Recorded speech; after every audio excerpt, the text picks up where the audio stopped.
AP రాజకీయాల్లో ఒక వినూత్న ఘటన జరిగింది. మడకశిర ఎమ్మెల్యే ఎంఎస్ రాజు తన రూటే సపరేట్ అని నిరూపించుకున్నారు. కాన్వాయ్ లేకుండా, ఎటువంటి హంగామా లేకుండా కేవలం ఒక సామాన్యుడిలా హెల్మెట్ ధరించి బైక్ పై మారువేషంలో గ్రామాల్లో పర్యటించారు. ప్రజల కష్టాలను స్వయంగా తెలుసుకునేందుకు పల్లె పల్లెనా తిరిగారు. ముఖ్యంగా త్రాగునీటి ఎద్దడిపై అధికారులకు క్లాస్ పీకారు. ఎమ్మెల్యే చేసిన ఈ సర్ప్రైజ్ విజిట్ ఇప్పుడు నియోజకవర్గంలో హాట్ టాపిక్ గా మారింది.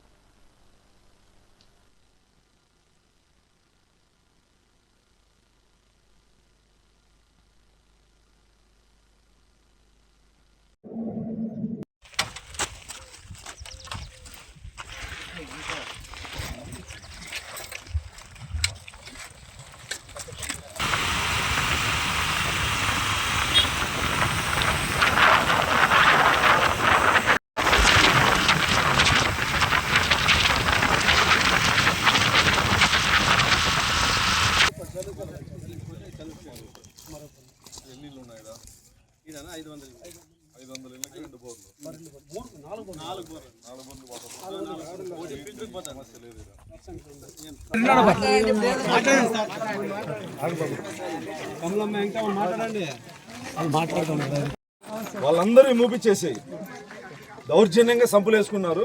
వాళ్ళందరూ మూపిచ్చేసి అందరికీ సమానంగా నీళ్ళు వస్తాయి. డబ్బున్న వాళ్ళందరూ సంపులు వేసుకున్నారు. డబ్బు లేని వాళ్ళకి ఇబ్బంది పడుతున్నారు. సంపులు వేసుకోకూడదు, ఇళ్ల ముందర తోటలు పెంచకూడదు. ఆగడం కోసం ప్రభుత్వం నీళ్ళు ఇస్తుంది.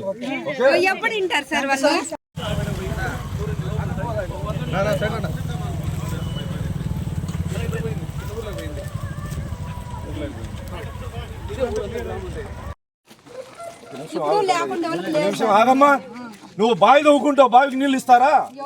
మరి కాదు కదా. ఇప్పుడు వీళ్ళు సంపు కట్టుకోలే, డబ్బులు లేవు వీళ్ళ దగ్గర. మళ్ళీ వీళ్ళకి నీళ్ళు ఇవ్వాలి కదా. మనం నీళ్ళు ఇవ్వాలంటే వాళ్ళందరూ ముందర వరుసగా 50 లీటర్లు 5,000 లీటర్లు నీళ్లు సంపులోకి నింపుకుంటాను. 50 ఇళ్ళకి నీళ్ళు అస్సలు లేవు. మరి అందుకే చెప్తా అనేది, నేను ఏం చెప్పినానంటే వాటర్ ట్యాంక్ కి నీళ్లు వదులుతాం, ప్రతి కాలనీకి నీళ్లు వదులుతాం, సంపులకి నీళ్లు వదలం. అది అక్కడ నుంచి అంటే ప్రతి వీధి స్టార్ట్ అయ్యే చోట ఈ పైప్ లైన్ కి, మా పాత పైప్ లైన్ కి మనం కనెక్షన్ చేసేసి గేట్ వాళ్ళు పెట్టేసుకున్నామండి.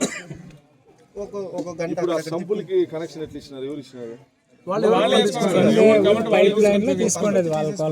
అట్లా తీసుకుంటారు సార్. అనాథరైజ్డ్గా సంపులు ఎన్ని? ఒక 50 ఉంటాయా?